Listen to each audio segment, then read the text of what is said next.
let's do this again. I know we all know people who are 95 years old who eat fried foods and crappy diets. Hell, I live down here in the South, so I promise you all, those people are out here.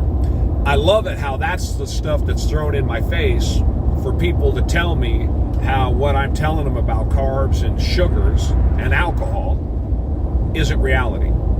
And I just have to laugh about it because you're just not doing your research. Number one, what's the number of people? The average age of death in America is somewhere around 73, 74, 75 years old. So let's not talk about the 95-year-old outliers, because for every 95-year-old, I'll give you an infant that died died at childbirth. So you got to know statistically, you got to know historically what you're battling when you're going to say things like, I know 95-year-olds that continue to live long lives and eat these terrible diets.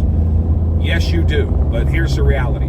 For the first 50 years of that 95-year-old's lifespan, they're eating nothing but good, healthy food. You know how I know that? Primarily healthy food. You know how I know that? Because for the first 50 years of their life, the processed glop that we eat, the industrial garbage that we are fed, didn't exist. That's right. So all of these processed foods, highly, highly processed foods, all these fake flours, all of this sweeteners,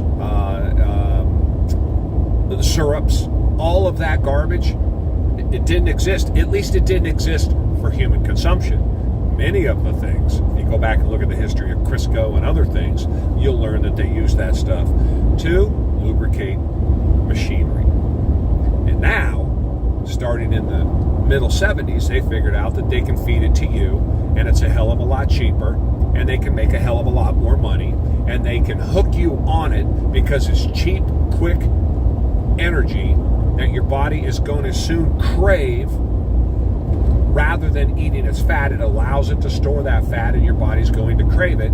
And the food companies know this, and they hook you on it. They know that sugar is an addictive substance, and yet they continue to feed it to you, and you continue to eat it. So I know there's 95-year-olds, but those 95-year-olds, for the first 50 or 60 years of their life, didn't have access to the same garbage you do. That's not a good argument. Opportunities are everywhere. You got to go get them. Stop drinking alcohol if you can, and get off that sugar. That stuff's poison.